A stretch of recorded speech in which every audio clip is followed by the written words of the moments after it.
4 days before his passing, Thomas Randall's family learned his big secret. He was wanted by the U.S. Marshals for robbing a bank in 1969. Just like how any family would be. They were in shock. It all started with a Steve McQueen movie. Thomas was born in Cleveland, Ohio. He grew up in the 50s and late 60s, idolizing cool, big-screen actors like James Dean and Marlon Brando. Of course, Dean and Brando often portrayed morally gray characters doing somewhat immoral things. But none of these characters had the same effect as Steve McQueen's character in the Thomas Crown Effect. The film is about a billionaire named Thomas Crown who steals $20 million from a bank in Boston. It came out when our Thomas was 19 years old. He watched one of his idols live out the romantic life of a bank robber. Thomas Crown lived in Boston, a more well-known city than Cleveland, Ohio, where Randall lived. But Steve McQueen's Thomas wasn't cool because of where he lived or what he did. He was cool for how he did it, which was why Thomas idolized the character in real life. Thomas Crown didn't steal because he needed the money. He stole for fun. He treated it like a game. Randall saw him play bank robber on the big screen and wanted to play too. He wanted to be like Steve McQueen. He wanted to know what it felt like to pull off a heist. However, Thomas needed to take baby steps and work his way up to professional bank robber. If he wanted to be like McQueen's character, he'd have to start acting, dressing, and drinking like him too. According to the U.S. Marshals report from 1969, Thomas drove an MG sports car, sipped expensive gin, and showed off his prowess for golf and billiards. When he turned 20, Thomas got a job as a low-level bank worker. Everyone expects a bank robber to be a gun-toting masked criminal waving a burlap bag at whimpering employees. Thomas knew he could not recreate this Steve McQueen heist. Instead, Thomas's plan was to rob the bank from the inside. His job made the heist like stealing candy from a baby, or, in this case, stealing money right out of the vault. When the tellers needed more money and they're registered, Thomas's job was to go into the vault and get it. So if someone saw him pillaging through the bank vault, they wouldn't ask any questions. As far as they knew, Thomas was just doing his job. Thomas bragged to his friends about how easy it would be to rob a bank. Of course, they thought his claims were outlandish and borderline delusional. Most heists ended badly for the heistee after all. They probably assumed Thomas was all talk, but he wasn't. On a lovely morning in 1969, Thomas Randall, known then as Theodore Conrad, walked into the Society National Bank of Cleveland and only a few minutes later walked out with $215,000 in a brown paper bag. He also had a carton of cigarettes and a bottle of whiskey in true McQueen fashion. According to bank records, Thomas divided the money carefully. He took 1,500 $100 bills, 1,200 $50 bills, and 250 20s. Today, Thomas's payload would be worth around $1.7 million. The bank didn't even notice they were missing any funds until Monday when Thomas didn't show up for work in the morning. They soon discovered he was missing, along with $215,000.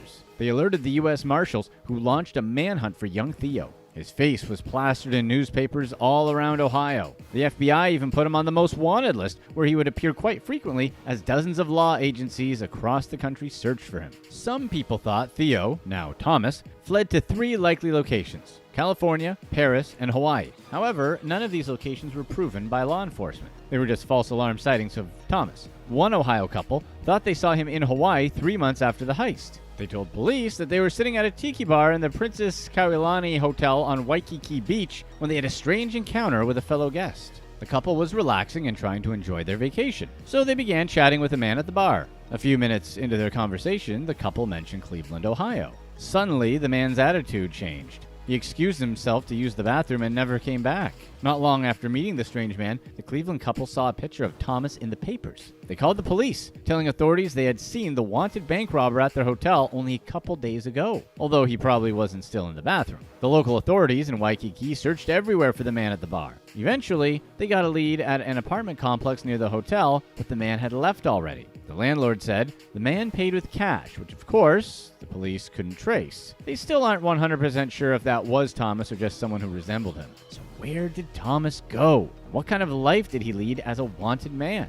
The incident in Hawaii was the only lead U.S. Marshals would find on Thomas's location for decades. They still believe he was there, but escaped and went back to the United States mainland. After the Hawaii sighting, the Marshals received more tips from all around the U.S. One came in from Washington, D.C., another came from Inglewood, California. The Marshals even got a call from Oregon saying they'd seen Thomas.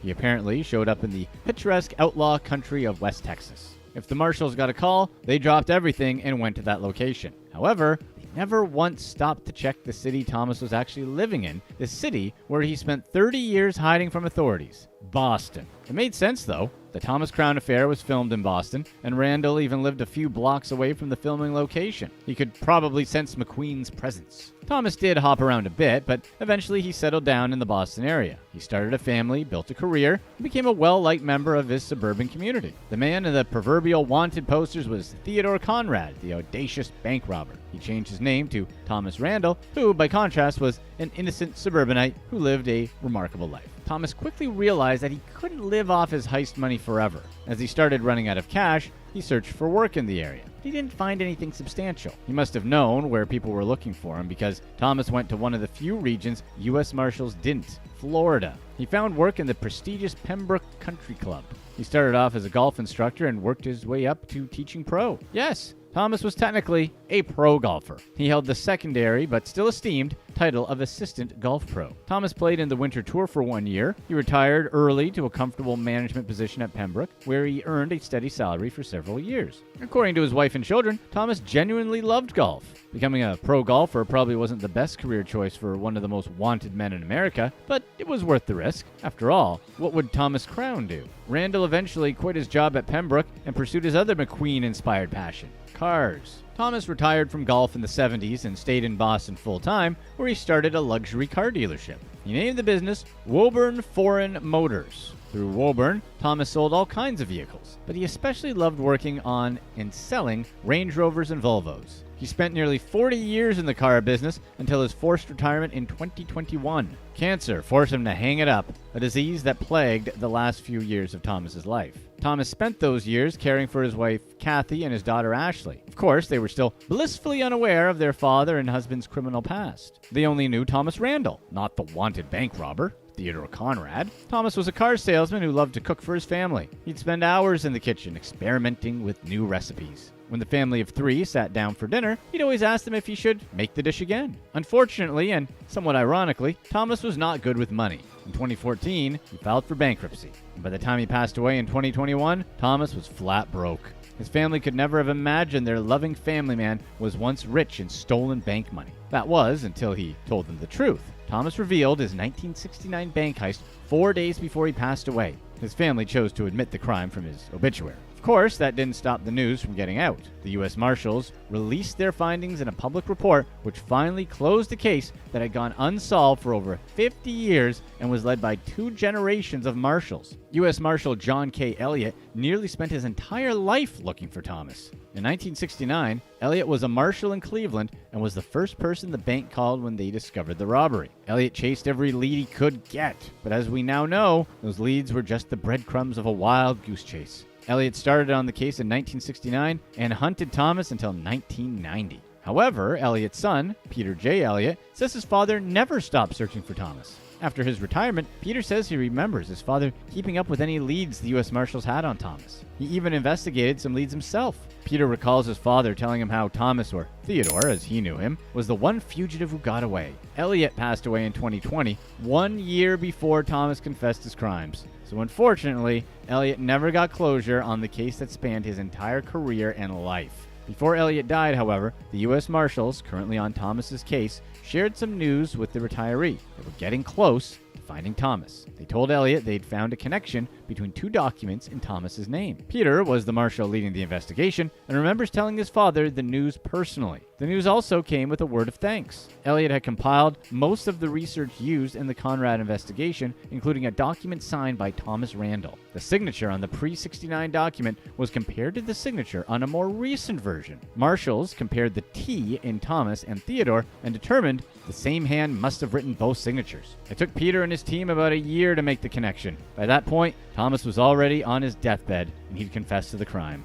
Arresting Thomas would have been pointless. Peter knows his dad will rest easier knowing they found him regardless of whether or not Thomas was prosecuted. Thomas Randall lived the life he always dreamed of before passing away on May 18, 2021. Who could ask for anything more? Zhenya Tsvetnenko must have felt like he was on top of the world. He and his family emigrated from Russia to Perth, Australia when he was 13, and by 29, he was worth over $100 million. Zhenya originally went to university to study electrical engineering, but eventually dropped out out of college. He developed a system that automatically delivers entertainment products to people's phones through SMS messages. Xenia and his wife Lydia were socialites in Perth and were frequently seen at red carpet events. Their lavish wedding cost $600,000 and the couple arrived in a horse-drawn carriage. The wedding ended by releasing hundreds of butterflies before heading off to the reception. Inside the $80,000 venue, decorated with $12,000 worth of black silk and over $60,000 in flowers, Xenia played an original guitar song for his bride. The couple drank bottles of 1986 Penfolds Grange Hermitage, which cost $2,000 each. Finally, after a night spent under crystal chandeliers, Xenia and Lydia got on a helicopter to the airport and they flew to their honeymoon in Southeast Asia. In 2007, Xenia launched his own record label, creatively named Xenia Records. The label signed a band and claimed they would capture the international market, but it doesn't seem like much came from that. The couple had 7 homes in Australia and another overseas, and both Xenia and Lydia had their own Lamborghinis. Xenia also owned a Ferrari, a Bentley GTC, a Mercedes SLK, and a Hummer, and said he made more money than he could count. For Lydia's 29th birthday party, Xenia flew her to Los Angeles, where he spent $1 million on a private performance from Snoop Dogg. For his 30th birthday, Lydia arranged for ice sculptures of his Lamborghini and Ferrari to be carved and a cake with Xenia's face on a $100 bill. Lydia Gogg worked at a high-end fashion boutique in Perth and first met Xenia in a nightclub. She supported Xenia financially while he was developing his business. Once he made his fortune, he told her to quit her job. Eventually, Lydia started a fashion company called House of Zhivago. House of Zhivago was sold in over 60 boutiques across the world and was worn by celebrities including Kylie Jenner, Lady Gaga, Katy Perry, Nicole Scherzinger, and Madonna. Lydia has never been charged with any crimes related to her husband's dealings. Still, it's hard to imagine she had no idea what was happening. Considering that she had been with Xenia since before he first developed his SMS technology, it would only make sense to assume the two discussed things along the way. It would be strange if she never asked how he made so much money so fast. Xenia may seem like an honest man with a rags to riches success story, but that was far from the case. Xenia was running a scam where he would subscribe people to his SMS service without their consent. People would receive messages about celebrity gossip, trivia, horoscopes, etc., and usually delete or ignore them thinking it was spam, but they would be charged $9.99 each month. These charges were disguised as random letters or numbers on their bill, so they had no idea what they were or how to get rid of them. Xenia worked with a man named Darcy Wedd, who owned a US-based company called Mobile Messenger. Darcy was also from Perth, but lived in Los Angeles, California. Wedd was also quite wealthy and held over $3.4 million in real estate in California and Nevada. Wedd drove a Maserati and had an American Express black card. In addition to his telecommunications business, he was also involved in producing movies with Susan Sarandon, Courtney Cox, and Sharon Stone. Darcy's company, Mobile Messenger, knew that Xenia was considered a bad actor and was well known for auto-subscribing. Even still, Wedd's company provided the US numbers to Xenia and information to make it appear like the customers had signed up when they had not. If somebody tried to contact the company to cancel these text messages or get a refund, they would usually ignore them. This scam ended up making the men over $41 million.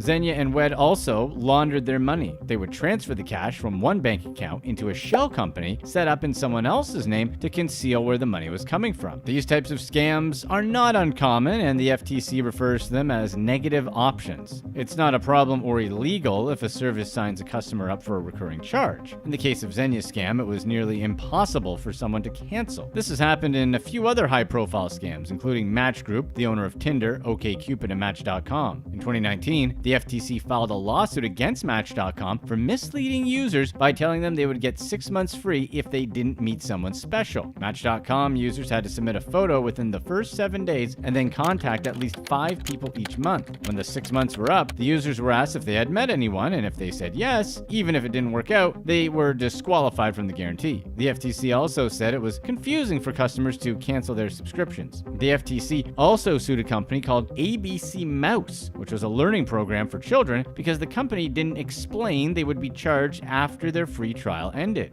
Once again, it was tough for somebody to figure out how to cancel the subscription. A cosmetic and supplement company, Media, also conned people into thinking they would just pay a shipping fee for a product. After paying, the customers were charged $90 and then entered into a monthly subscription. Just like Xenia and Wed, Media laundered their money through shell companies. Recently, a group of senators introduced the Unsubscribe Act, forcing companies to make canceling a service as easy as signing up. It would also force companies to notify customers when a trial is finished. In 2018, California passed a state law that requires companies to provide a very clear explanation when the price changes after a free trial. The law also forces these businesses to get consent from a customer before they are charged automatically. They must all give customers information about how to cancel. In July 2016, Xenia was charged in the U.S. with wire fraud, conspiracy to commit wire fraud, and conspiracy to commit money laundering. Each charge carries a maximum sentence of 20 years. In 2018, just a few days before Christmas, he was arrested at his luxury Riverside apartment by Australian federal police. The government said they were seeking extradition for the 2016 charges and that Xenia was part of one of the biggest scams in U.S. history. All in all, the auto-subscribing scam had stolen more than $196 million from U.S. citizens. Earlier in 2018, Wed was sentenced to 10 years in prison.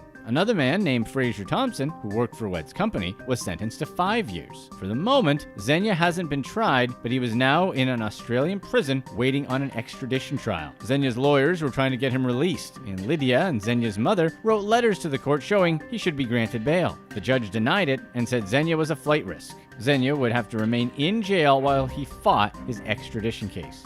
Xenia was being held in Hakia prison. The man who once hung out with actors and musicians now hangs out with accused serial killer Bradley Robert Edwards. His lawyers claim that Xenia had a spinal condition and suffered depression, anxiety, and panic attacks. Lydia asked that he be released because his children had been experiencing negative emotional and mental impacts since he was put in jail. She said she had noticed changes in the kids and was worried about how they would cope if their father remained in prison. The accused scammer applied for bail 2 more times, but they were also denied by a judge. His team filed a petition with the UN Human Rights Committee saying that he should be allowed bail during the trial because he was innocent unless proven guilty. That petition was denied. Finally, after almost 3 years in custody, Xenia had a 4-day extradition hearing. Just as the hearing started, Xenia threw in the towel and agreed to be extradited to the United States. After Xenia made his decision, he was flown to the U.S. and held in jail while he awaited for his trial to start. Before his arrest, Xenia and another man, Malcolm Day, had invested in a club called Voyeur Bar. Malcolm Day was the founder of Adult Shop, Australia's largest online retailer of adult toys. Voyeur Bar had private booths with bottle service and even a VIP toilet for people who didn't want to wait in line. In addition to the bar, there were offices and a radio station upstairs. In December 2018, someone tried to burn Voyeur Bar down twice within 1 week. Voyeur Bar had over $100,000 of damage and closed down afterwards. The police have arrested and charged the man with arson, but others smell an insurance scam, especially with Xenia involved. Lydia initially seemed to support Xenia, even though the couple had split up shortly before he was arrested. She had gone to his hearings and wrote a request for Xenia to be released. When Xenia finally surrendered, Lydia wasn't there to support him. Shortly after Xenia was extradited to the U.S., she was spotted with a new boyfriend named Ben Newport. Lydia was still running her fashion label and recently posted photos on her social media in a wedding dress. She does have 2 children with Xenia, and after they split up, they said they were on good terms, but it's unclear if she remains in contact with Xenia now that he's in the United States. What's clear is that Lydia realized time was running out for her husband after seeing Wed and Thompson get charged and convicted in the U.S. Maybe she didn't want to risk her business becoming involved with bad press coverage. Xenia was tried in the United States and pleaded guilty to conspiracy to commit wire fraud and money laundering. He admitted that he knew what he did was wrong, but justified it because it wasn't a lot of money. Xenia went on to say that he was fooling himself, was ashamed of what he'd done, and always knew it would catch up with him one day. The scammer asked to be released back to Australia because he had served almost 4 years already. Before he was sentenced, 48 people, including family, friends, business associates, and even inmates locked up with Xenia, wrote letters to the judge asking her to go easy. When it was time for the judge to make her ruling, she sentenced Xenia to more than 8 years in a U.S. federal prison. The judge also said that Xenia would have to pay back over $15 million, and he has already done so. After the sentencing, the U.S. attorney Damian Williams remarked that Xenia got what he deserved because he, Wed, and the others involved made a fortune by scamming people. Sarah Panitsky, at one point, was Britain's most wanted woman. She was number 21 on the National Crime Agency's most wanted list, but her face didn't fit in. Among the tough-looking men with cruel expressions was a 5'7" woman with straight hair and blue eyes. She looked at a place among the other criminals on the list, as if someone had made a mistake. But as they say, you can't judge a book by its cover. She wasn't the most ruthless or intimidating person on the list, but she was one of the hardest to find. In July 2016, a series of arrests rocked the UK as British police slapped the cuffs on an international money laundering syndicate. Their task force, named Operation Volter, uncovered a scam resulting in the largest tax fraud in British history, totaling over £1 billion. The story splashed across media outlets worldwide like the BBC, Telegraph, Sky News. The 18-member gang was arrested, and all but one member went to jail. Sarah vanished into thin air and evaded justice for years. But who was this elusive criminal? Sarah grew up in the lap of luxury, but she didn't think it was enough. As the eldest of two kids, Sarah lived in a large, detached house in the picturesque village of Escrick, near York, during the 70s. She attended prestigious York College for Girls before going to St. Peter's School. St. Peter's claims to be the third oldest school in the world and comes with a £34,500 tuition fee per child. She did well in school and was known for her confidence. Old acquaintances mentioned how well-spoken she was, a silver tongue that would play a significant role in her scamming years. Her father, Leo, built his fortune in real estate and insurance. Neighbors said the family driveway was lined with Porsches, BMWs, and Mercedes, a flashy statement for a man intent on showing off his wealth. Sarah and her family were quite popular and mixed well with other wealthy British families. Panitsky was clever, but also a bit of a rebel. While hailed as an outstanding debater by her school magazine, she had a reputation for getting in trouble. She'd often leave the house to party and smoke with other teenagers. She wasn't one to shop with other girls, but favored getting pints with the boys her age. Her parents tried to keep her under control by building a bar in their home garden. It came equipped with a TV and a pool table. They wanted to keep an eye on Sarah, who was already starting to cause some trouble. Unfortunately, their plans didn't hold up, and Sarah took off, chasing boys and the party life. She was just 13 when she set her eyes on one man, several years her senior, who remembers her as a silver fox. She told him to come back and visit her when she was a few years older. Teenage summers were spent on Costa Blanca, where her parents had a second home, and from where Sarah would fearlessly free dive off cliffs and into the sea. A friend called them adrenaline junkies, saying they'd go high diving off of rocky areas along the UK coast. Sarah encouraged her friends to take the dangerous dives, but most of them backed off. Sarah had no fear and jumped off the cliffs, free falling to clear the Spanish waters below. Over time, Sarah fell in love with the crystal blue water and quiet coves of Spain. Her passion for Spain became well known with British authorities, who assumed she wouldn't be far from the coastline villas.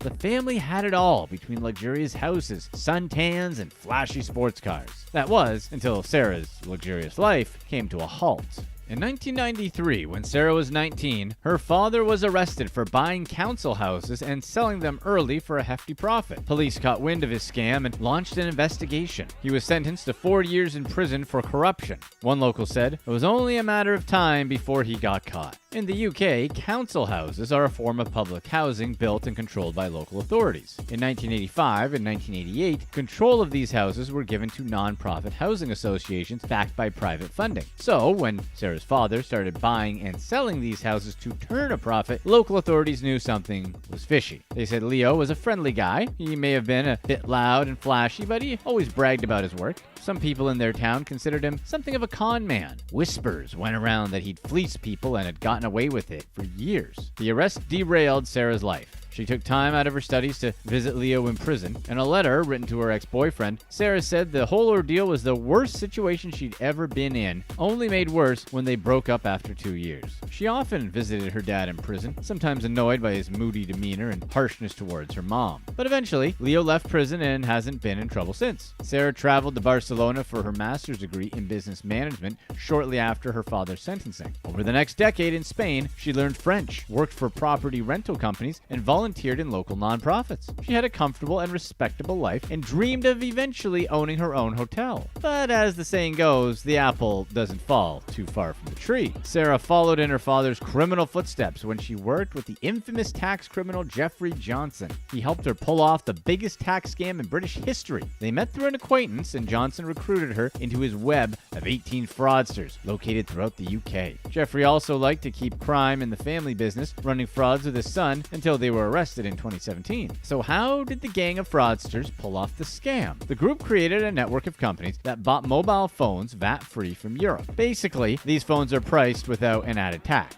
VAT stands for value added tax, which is a tax that follows a particular product along the supply chain. However, the tax system is up for debate. Some countries, such as the UK, have them, whereas the United States does not. Some products, like insurance, for example, are VAT exempt. Phones, however, usually are not. The group then sold these phones in the UK at a higher price, including the tax amount. After the phones were sold, the company disappeared without paying anything to Her Majesty's Revenue and Customs, or HMRC, a government body responsible for collecting taxes in the UK. They basically are the IRS of the UK. Sarah's scam is called Missing Trader Intra-Community Fraud, or MTIC. Their network organized a carousel of companies that laundered the money around the world, enabling them to claim back tax they never paid, thereby robbing the public purse twice. First, they charged people the added tax for the phones. Then they claimed they had already paid taxes to the government and filed for returns. As the money launderer, Sarah traveled to Dubai, Spain, and the tax haven state of Andorra to clean the money the gang stole. She also controlled the accounts of the front companies remotely through IP addresses. A lawyer told Vice magazine that Sarah's syndicate sold more phones in 1 month than the entire country put together. The VAT fraud was so successful that Sarah laundered over £1 billion, and it only took her a few years to do it. Sarah kept up appearances throughout the scam, holding down jobs as a hotel worker and property investor. With her 2 dogs and a long-term partner, she lived in a gated community in a historic fishing village about an hour from the center of Barcelona. She enjoyed every bit of money scammed from taxpayers, frequenting the nearby town of Sitges, known as the St. Tropez of Spain, due to its mega mansions and wealthy European residents. She spent her days enjoying the best food and wine the Mediterranean coast could offer. Her neighbors knew she and her husband were well off, but didn't suspect she was a criminal. However, British authorities caught on eventually, and Sarah's life of luxury soon turned into the life on the run. The fine dining and luxurious lifestyle caught the British taxman's eyes. In 2005, HMRC noticed suspicious activity in some of Sarah's accounts and conducted a 21-month investigation into the fraud she was a part of, codenamed Operation Volter. The entire network was arrested and faced trial at Kingston Crown Court in 2013. Sarah and her fellow fraudsters cried innocence, claiming they sold the phones but weren't aware of any fraudulent sales. The jury didn't buy it, and all 18 members received sentences totaling 135 years. They handed Sarah an 8-year sentence, but she never showed up to accept it, disappearing before the trial concluded. The leader of the gang, Jeffrey Johnson, also evaded arrest by claiming he had health issues. He stayed away from police while traveling throughout Africa until he was finally arrested in Dubai with his son in 2017. Sarah was granted bail and still had her passport during the trial. She was allowed to travel to and from Spain during the trial for some reason. One day, she just decided not to come back. From then on, authorities put her on the UK's most wanted list. She was the only woman on that list, sore thumb among the cruelest of hardened career criminals. The most wanted announcement shocked her father. He said it was terrible for his daughter to be on a list full of violent criminals. Her brother Leon and other family members distanced themselves from Sarah and her crimes over the years. Leon told Vice magazine that the saga was incredibly difficult for everyone involved. Other family members say they don't condone what Sarah's done and want to stay away from her reputation as a criminal. Her friends felt differently, finding the whole thing amusing and sharing their thoughts on social media. They wished her luck in her new life on the run. One said she hoped Sarah was sunning herself on a beach somewhere drinking cocktails. Sarah evaded world police organizations for the next decade. She cut off ties with her family and missed saying goodbye to her father, who passed away in 2020. To evade capture, Sarah hardly left her hideout. Police almost caught up with her in 2015 as they watched her husband come and go from her house near Barcelona. However, Sarah caught wind of the police presence, changed her appearance, and made a daring escape before they could slap the cuffs on. Justice finally caught up to Sarah on a lazy Sunday morning in March 2022 while she walked her dog. An elite Madrid-based fugitive unit surrounded Sarah and arrested her. This same unit took down notorious Irish gangster Jerry the Monk Hutch in 2021. Sarah had been hiding out with her longtime partner and dog in the small Spanish town called Santa Barbara. Authorities received a tip about her whereabouts in February and were on round-the-clock Panitsky watch to ensure she did not disappear again. While being arrested, she looked far from the criminal type. Wearing a brown shirt, jeans, and sunglasses, Britain's most wanted woman looked no different than any middle-class person. She didn't fit in at the Madrid prison either, awaiting deportation to the UK. Though Sarah isn't going down without a fight as she's trying to appeal her forced return to the UK. Sarah faces up to 17 years of jail time, almost double what she would have served if she never ran. Even with the arrest, her mother Pauline said she's happy to see her daughter is still alive. That statement is a true testament to a mother's unconditional love, although the British taxpayers probably don't feel the same way. These kids completely scammed this lady in Central Park by convincing her they were lost. And this mother-daughter duo lived a jet-set lifestyle by lying to their credit card companies. But they got too greedy. Let's get right into some of the smartest ways to run a scam. Number 4. Geisted. Karen Geist and her daughter Alice Geist defrauded multiple credit card companies of around $850,000 through chargeback fraud for 13 years. Karen Geist, the mastermind behind the con, is a former paraprofessional at Elwood Middle School. According to New York Board of Education records, she lost her job in November 2016. Her daughter Alyssa also worked in education and only left the City Department of Education in 2015. After leaving her job as a teacher, she founded Tutorology, a home and online tutoring service for kids. Before Alyssa ventured into teaching and then conning credit companies, she schooled at St. Joseph's University and majored in secondary math education. At the school, she was a member of the sorority Zeta Sigma Phi, and in her sorority bio, she said her favorite hobby was shopping and that she had a shopping addiction problem. Too bad she didn't know that addiction was going to get her into a lot of trouble. So how did Karen and Alyssa con credit card companies out of almost $1 million? They ran a multi-year scheme where they falsely reported legitimate transactions as fraudulent. The scam started when Karen discovered that she could dispute the payments for items she bought and then get refunded all the money she spent on the item. After that discovery, she recruited her daughter and they both continued the con until they were caught. One time, Karen was able to get as much as $205,000 on her American Express cards and $155,000 on her Chase cards charged back to her as a result of her false report. Karen got her daughter Alyssa into buying her a credit card and asking her to use it for a $1,400 purchase in July 2017. After using the card for the transaction, she followed her mom's specific instructions and disputed the charge to get a refund. In the end, they kind of taught themselves the con, as police discovered texts where Alyssa was giving her mother specific instructions on how to dispute charges in a way that resulted in a chargeback. The mother and daughter duo lived large with the con. They bought expensive items, including travel to exotic locations like Paris, Milan, Costa Rica, and Hawaii. Outside of trips, they went on shopping sprees at places like Bergdorf Goodman and Bloomingdale's. But they didn't just use the con on luxury expenses. They also used it for basic stuff. Karen and Alyssa disputed mundane life expenses like purchases at the dollar store and even a veterinary bill for her dogs. After purchasing or paying for each item, they would call their credit companies and argue that the charges were unauthorized. Since credit card companies understand how commonplace credit card fraud is, they don't usually dispute these claims. However, the duo was never going to get away with it forever. In 2016, Barclays Bank obtained surveillance video of mother and daughter purchasing items at a Chanel store after they reported the purchase items as a fraudulent charge. This began an investigation culminating in their homes being raided by law enforcement agencies. During the raid, the authorities discovered over 100 credit cards. They also discovered used receipts of the supposed fraudulent purchases that they had gotten chargebacks for. While it may look like Karen and Alyssa are callous criminals, this fraud is a trap many Americans fall into. Almost half of all adult Americans say they have been a victim of credit card fraud. This means that it's a very common kind of fraud, and it's in the interest of credit card companies to have policies that protect their customers. Sometimes people take advantage of these policies to perpetuate what's known as friendly fraud. It's where people dispute their legitimate purchases and get charged back their original funds. Interestingly, some people do this unintentionally. For example, if a merchant delivers a product or service you didn't pay for, it may be sensible to ask ask for a refund. However, if a person gets away with asking for a refund once, this can turn into a habit. And the numbers support that assertion too, as a study by Juniper Research revealed that customers who have had a successful chargeback are 9 times more likely to repeat it. The fact that chargeback frauds are usually low priority means that most people can get away with doing it once or twice. But Karen and Alyssa did it multiple times and used it to fund an extravagant lifestyle. They could have gotten away with it, but were ultimately blinded by greed. Number 3. Fake betting.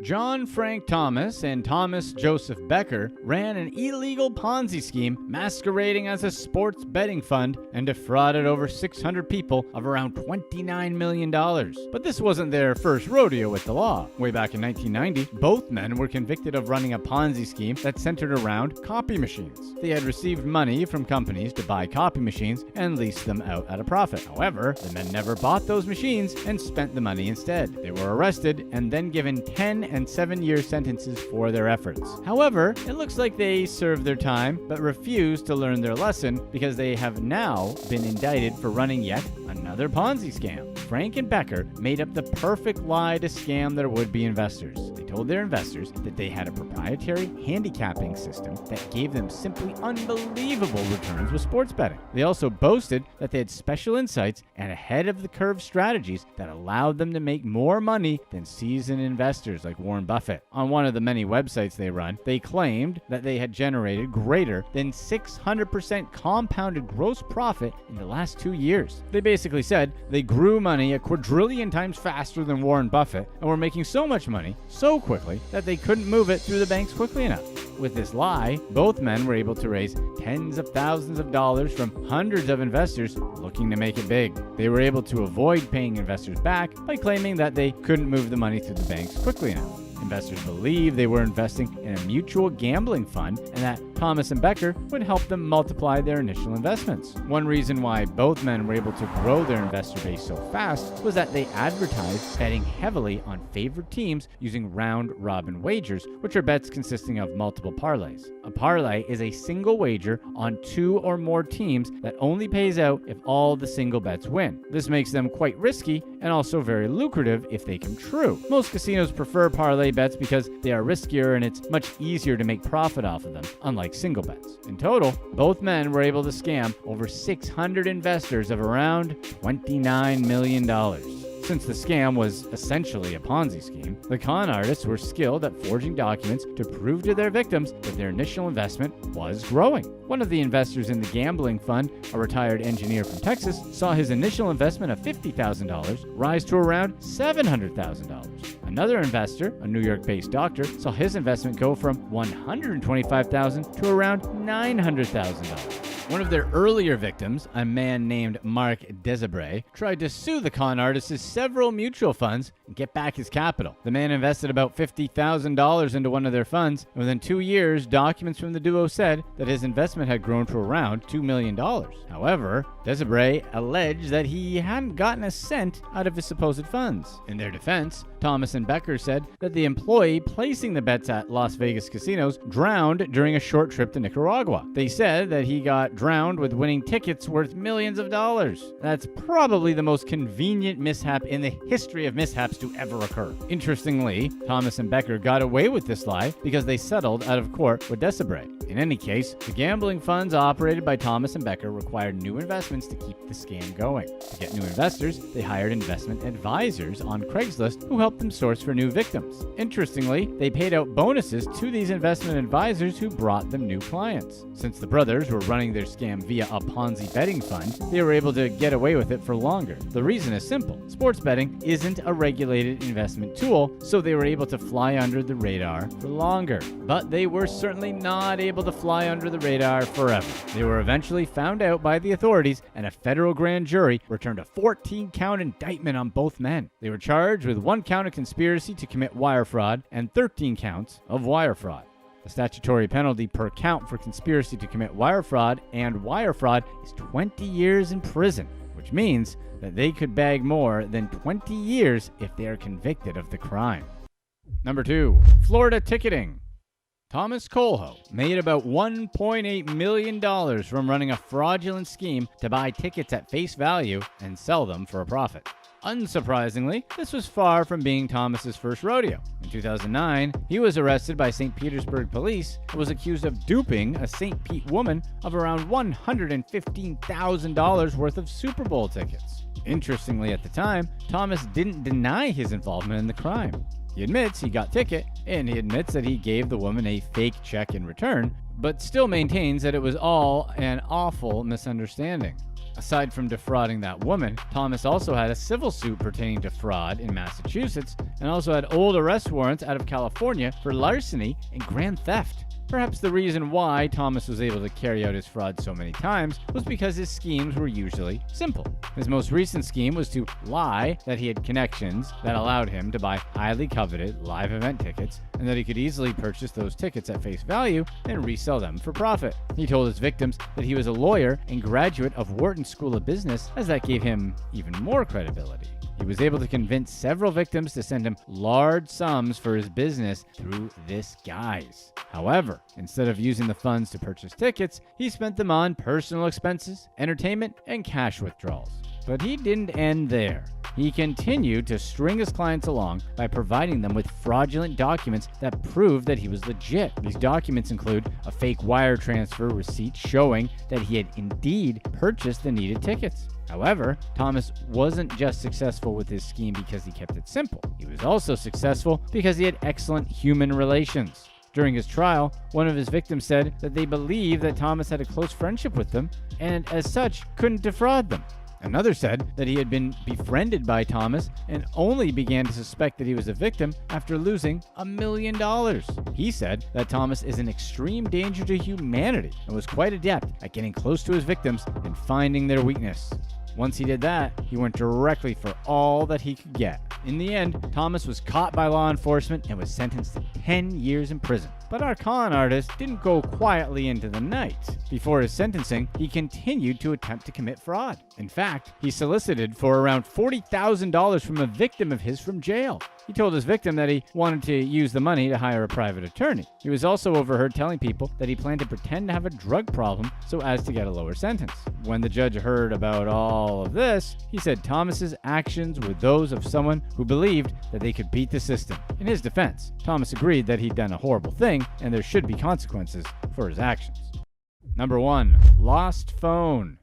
Laura Grasso was scammed out of $1,000 by two innocent-looking kids who said they wanted to use her phone to call their parents. Laura was enjoying her day in Central Park when two kids who looked around 10 years old approached her. The children said they were lost and needed to call their parents. Laura felt disarmed by their charm and surrendered her phone to them. After about a minute, they handed her her phone and went away. But Laura didn't know that in the interim, the children had transferred $1,000 from her Venmo account to another account. In fact, she got the email notification just a few minutes later. When she did, the children were nowhere to be found. When she checked the email notification, she discovered that they had sent the $1,000 to a Black Lives Matter account. This account was named @BLM201 and described itself as a fundraising business. Since Laura got scammed, there have been 14 private transactions on the account, and the account had a Jersey City address on it. Laura could simply not believe that kids as young as that had scammed her. But once she got over her shock, she began to wonder what else the kids had done to her phone. That was when she decided to report the case to the police. The next day, when she got to the precinct and told her story, the police refused to file a report. They told her that she was to blame because she had handed her phone over to the strangers and she was ultimately responsible for that action. After a back and forth, they eventually agreed to file a petty larceny report. If the kids had stolen a cent more, they would have had to file a grand larceny report as per state law. Fortunately for Laura, she was eventually able to get her money back. She reported the theft to Venmo, and they were able to cancel the transfer before it got to its final destination. They refunded her a few days later. However, Laura wasn't the only victim of these kinds of scams. There was a similar scam where a Florida woman gave a preteen boy her phone to call his parents, and he instead sent $4,000 from her Venmo to an account labeled BLM. These sort of scams are super easy to run because they play on the empathy that adults often have for kids. People usually want to help children, and this kind of scam takes advantage of that. People like Laura are so lucky that they got their money back. Others are usually not so lucky. Using Monopoly money to scam a jeweler for diamonds isn't the craziest scam in this video. One group of guys also duped victims into believing they were buying lamps that had genies in it. Number 4. Monopoly money. Bruno Nikolic was arrested and jailed for using Monopoly money in million-dollar deals, and he's just one member of a big family operation. His brother, Giuliano, and their father, Dragoslav, along with gang leaders Gianni Acamo and Dusica Nikolic, conspired to covertly swap real cash with toy money when it was time to pay up. Basically, they would hide the fake money among the real cash to make the deal go through. Then they used a unique desk to swap many real notes with Monopoly money during the exchanges. The family defrauded their clients out of more than £7 million. The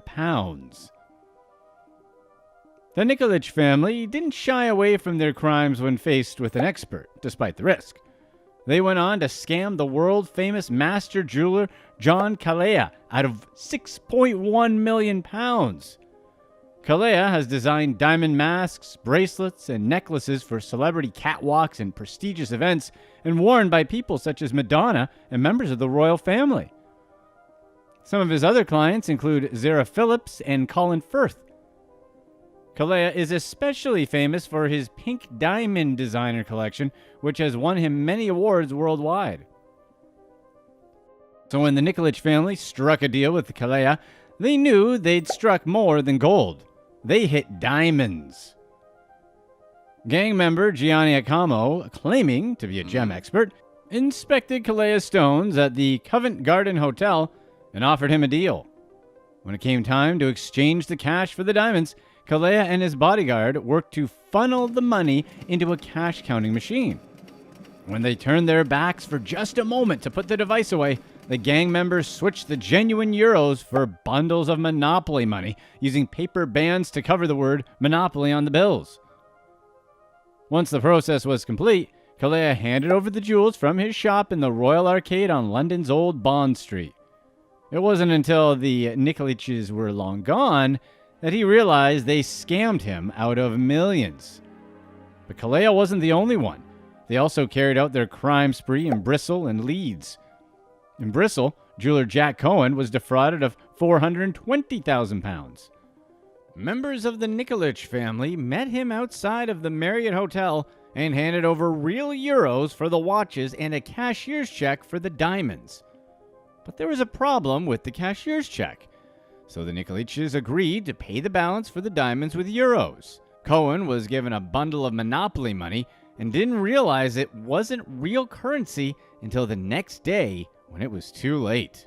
Police eventually found some of the fraudsters at a house in Nottingham where they had a stock of fake money, £150 worth of sterling silver, euros, and dollars. There was also an ample supply of jewelry hidden under the soil in plant pots. Acamo, Dusica, Djordjevic, Giuliano, and Bruno were arrested for the scam. Acamo was sent to jail for 6 years, Dusica for 2, Djordjevic for 7, Giuliano for 4, and Bruno for 22 months. Bruno Nikolic, one of the fraudsters at the center of the scam, was released from jail after his 22-month sentence. But he didn't learn his lesson and committed more crimes. In 2016, he used one of his kids as a distraction while grabbing a diamond necklace and 5 diamond rings from a display window at the Marshall's Yard Center in Gainesville. He was convicted of theft in July 2017 and was jailed for another 2 years. But it seems like he still didn't learn his lesson. He's been accused of stealing diamonds from a private home and is now fighting extradition to Germany. He was caught driving without a license or insurance and was disqualified from obtaining a permit for a year. According to the judge, it seems like Bruno's extradition is a sure thing and he'll be leaving his pregnant wife behind. Number 3. Baby formula.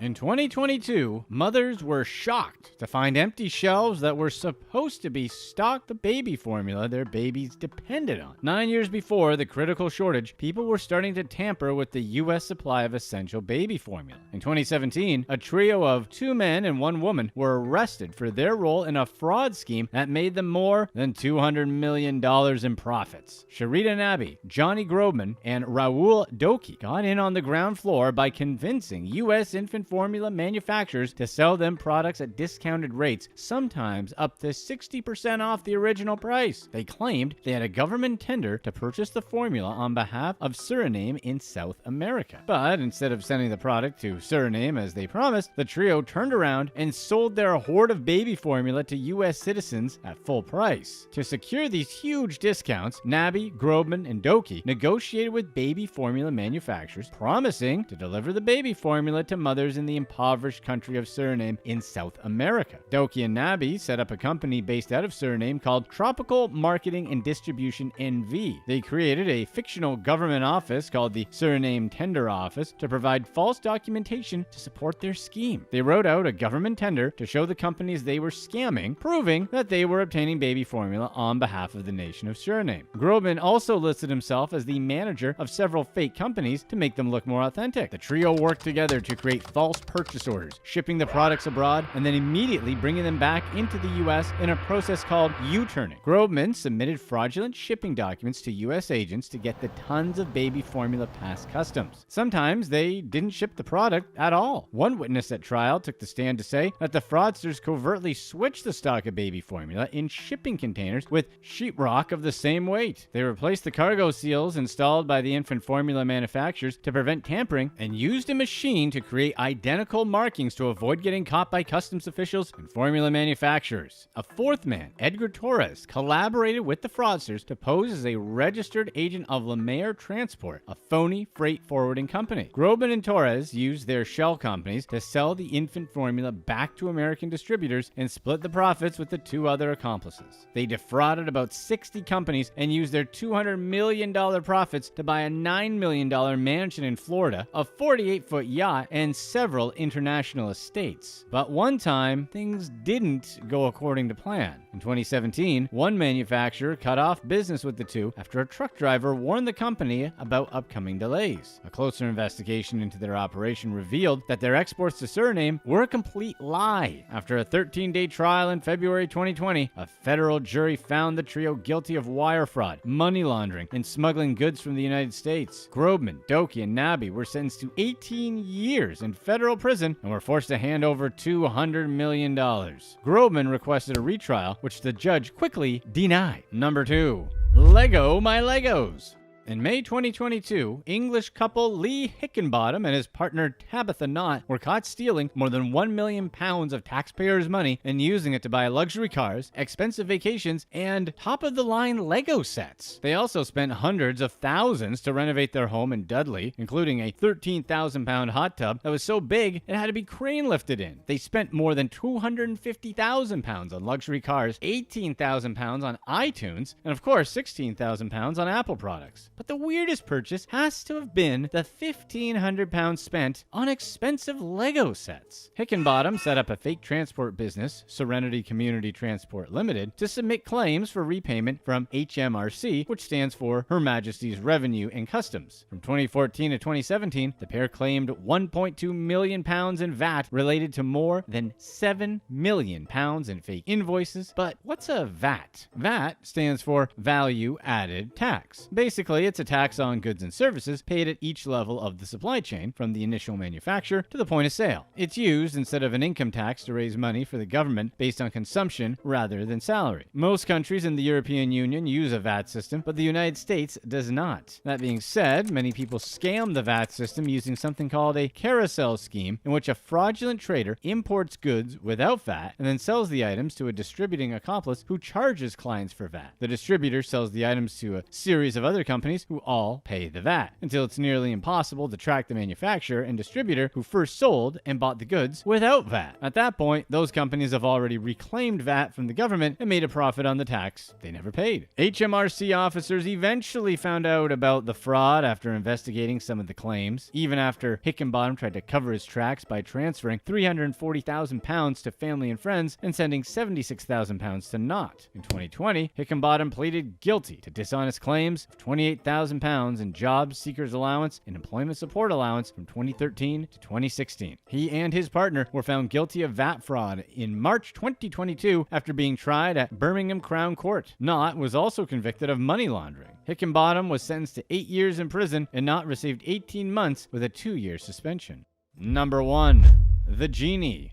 When Dr. Laik Khan met a group of occultists with a magical genie lamp in India, he couldn't believe his eyes. He even saw a magical jinn appear from the lamp. Dr. Khan asked to touch the genie and take the lamp home, but the men refused, saying it could cause serious harm. But Dr. Khan couldn't live without his magical genie. The men sold the lamp to him for a whopping 71,000 pounds, promising that it would bring him health, wealth, and good fortune for the rest of his life. But soon after taking the lamp home, Dr. Khan realized the magical lamp didn't have any powers, and he'd been scammed out of thousands of pounds, amounting to 7 million rupees. The jinn he saw emerge from the lamp was just one of the men in a costume. He reported the crime to police in the northern Indian state of Uttar Pradesh. Luckily, the police found the scammers and arrested them in November 2020. One of their wives, who was in on the scam, went on the run. These men have scammed several people using the same genie plot and made millions of rupees in the process. A genie, the plural from jinn, is a spirit from Arabic mythology that inhabits the earth, supposedly unseen by humans. They can take on many forms and make magical things happen through their immense powers. You've all seen Aladdin, right? But genies can be good or evil and can be punished and killed just like humans. Encounters with genies are super rare according to the Quran, since humans can't usually see them. So it's no wonder Dr. Khan took the opportunity to take a genie home once he saw one emerge from the lamp. Unfortunately for him, this was far from a real genie. Sarah Al-Amoudi, also known as the Vamp in Vale, arrived at a London court each morning in a Rolls-Royce Phantom.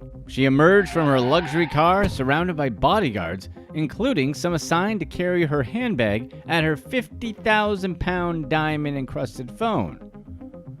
Photographers snapped pictures of the green-eyed woman in her burqa as she strutted across the pavement. Days before, she testified under oath to spending $1.4 million on perfume over 2 months. Under her burqa, she appeared to be wearing designer heels. Every so often, Al-Amoudi stretched out her arm, revealing a wrist covered with gold jewelry and a gem-studded Rolex. Meanwhile, she was on trial for stealing 14 million pounds worth of property. Al-Amoudi claimed she was a Saudi-born heiress who married at a young age. However, she was forced to leave the country after having an adulterous relationship. To some friends, she was the daughter of Mohammed bin Al-Amoudi, the owner of an upscale hotel in Jeddah and one of the wealthiest men in Saudi Arabia. She told others that she was a member of the Saudi royal family. One man who met Al-Amoudi several years prior believed she was the estranged wife of the Saudi Arabian leader King Abdullah. One of her other boyfriends thought she was Osama bin Laden's daughter. Another time, when she successfully applied for a £4 million mortgage, she convinced HSBC Bank that she was the daughter of Sheikh Mohammed Hussein Al-Amoudi, one of the wealthiest men in the world. According to Al-Amoudi, her royal family sent her suitcases stuffed with £100,000 cash as a weekly allowance. Others allege Al-Amoudi was nothing more than a high-end escort. Al-Amoudi claimed she was friends with Kate Moss and even dated Colin Farrell, Joaquin Phoenix, and a professional soccer player named Freddie Lungenberg. She's also the ex-girlfriend of a Swedish male model named Patrick Ribsader. In a 2010 trial, Ribsader said Al-Amoudi never wore a burqa while they dated. She preferred designer clothing instead. Ribsader also said that Al-Amoudi loved going to expensive restaurants, bars, and nightclubs and drank champagne every night. She was involved with several other men over the years, including one simply known as Sammy, whom she would have a daughter with. Apparently, Al-Amoudi used her daughter to get a variety of men to pay her child support. Gerald Jerko Zoiko, a private security contractor who lost his life in Iraq, may have been married to Al-Amoudi for a time. Then, in a 2008 business meeting, she referred to a man named Cliff Besley, an Australian triathlon champion, as her fiancé. We can't say if she actually dated these men, but the vamp clearly had high standards. She was also involved with another man named Elliot Nicol, a property developer worth around £25 million. In 2008, 2006, Alamoudi and 3 other women, said to be her sisters, split time between Elliot's central London flat and his house in the country. Then, in December 2009, Mr. Nicol passed away from alcohol poisoning. Rumor has it that Elliot was fascinated with the occult, and Alamoudi used to call him from a phone number ending in 666-666. Last on the list was a wealthy older man named Dominic Brown. You may know him as Lord Mereworth, a member of the British Parliament. Alamoudi and Lord Mereworth maintained a close relationship for several years. She even proposed to him at one point. On at least one occasion, Mereworth and Alamoudi dined together at the House of Lords. When the defense called Lord Mereworth as a witness for Alamoudi, he said she was a trustworthy person. A London furniture dealer named Negat Ali came forward after seeing a photo of Alamoudi without her veil and claimed she wasn't of royal blood. She wasn't even Saudi Arabian. Ali said Alamoudi was actually from Ethiopia. She explained that she first met Alamoudi in Yemen around 1985 and worked with her in a restaurant owned by Alamoudi's mother. The two moved to Dubai shortly after, where Alamoudi became a lady of the night. Years later, the two women reconnected at a London club and became friends again. She said they shared an apartment, but eventually went their separate ways after Alamoudi borrowed £500 and never paid her back. Negat believed Alamoudi wasn't really a Muslim and only wore a burqa so she couldn't be recognized by old acquaintances and victims. Her £14 million court case hinged on Alamoudi posing as a Saudi princess and developing a friendship with 2 people named Ian Patton and Amanda Clutterbuck. Amanda claimed that she was introduced to Alamoudi by her friend and business associate Elliot Nicol, and that Elliot vouched for Alamoudi's royal status. Alamoudi led Ian and Amanda to believe she had limitless wealth and was well connected with wealthy business people in the Middle East. She told them she was interested in investing in their £14 million property and promised they'd make over £100,000 on the deal. But there was a catch. To speed up the deal, Ian and Amanda had to temporarily transfer ownership of the property over to the Vamp and Vale. While that sounded shady, Amanda trusted Elliot's judgment and signed the dotted line. Then, during a drunken stupor, Elliot admitted Alamoudi wasn't Saudi royalty. She was an escort, and a smart one at that. Alamoudi responded to the accusations, claiming Patton was actually her ex-lover and that he signed over the properties to repay a debt to her. She explained that Patton was an addict and over 10 years took millions of dollars from her to sustain his addiction. During the trial, Ian Patton and Amanda Clutterbuck's legal team focused on discrediting Alamoudi and showing that she lied about who she was, her royal status, and how much money she had. They also tried to show the court that Alamoudi was a former street worker. For the most part, Alamoudi's lawyers ignored those claims. After hearing the case, Justice Sarah Jane Asplin ruled in Alamoudi's favor. She believed Patton did incur a debt with Alamoudi, and the properties were transferred as payment. She also thought Negat Ali was paid to give false statements, so she didn't accept her testimony as evidence. The judge was just getting started. She believed Alamoudi never referred to herself as a princess, so she didn't technically break any laws. As far as her identity was concerned, Asplin didn't deem it relevant to the case. Ian and Amanda refused to accept the outcome and filed for an appeal presenting additional evidence. A witness named Fatima Rady came forward after seeing a photo of Alamoudi and testified that the Vamp and Vale was indeed a street worker. On one occasion, she discovered her husband in a hotel room with Alamoudi. A man named Kevin Beard also gave a statement that he was Alamoudi's driver and chauffeured her and 2 friends for nearly 5 years. Kevin said Alamoudi and the other women worked as escorts, were frequently drunk, and liked to use party powder. The legal team also alleged that Alamoudi's birth certificate was fake and that she was in the country illegally. The next judge rejected their appeal. They agreed with Judge Asplin, believing Alamoudi's true identity wasn't crucial to the case and wouldn't change the outcome. The defeat crushed Ian and Amanda emotionally and financially. They owed roughly £1.5 million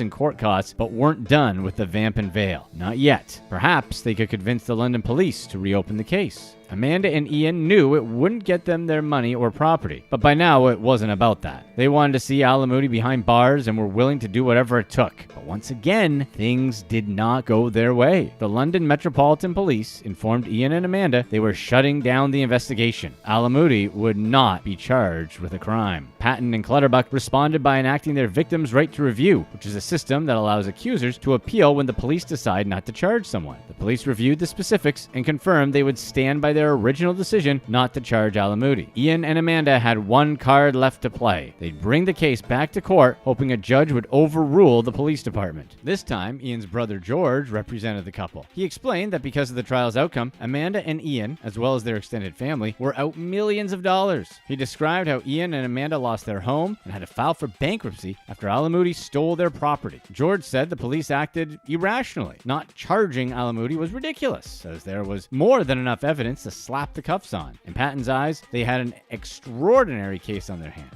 one that involved a master con woman and a series of deplorable crimes. He told the judge they had DNA evidence proving Alamoudi was not a Saudi. They could prove the birth certificate she used in 2008 when she applied for a mortgage with HSBC was fake, that Alamoudi presented fake evidence to the Asylum and Immigration Tribunal and during her trial. He described that the police reported Alamoudi as being unfit to be interviewed, but said he had no idea how they could make that determination. They never did anything to verify her physical health or mental status. Lawyers for the Metropolitan Police responded and said their detectives reviewed the case and found too many problems with charging Alamoudi. It wasn't worth taking her to court, but they did come close. They considered the fraud case in which Alamoudi was exonerated and concluded that the Saudi government didn't cooperate when they asked them to help figure out who Alamoudi was. They didn't have the manpower or resources required for a complex investigation, and they didn't have any evidence proving Alamoudi was guilty of identity fraud. George Patton challenged that conclusion, saying they ignored strong evidence discovered by a Saudi law firm. Still, the judge decided to shut the investigation down.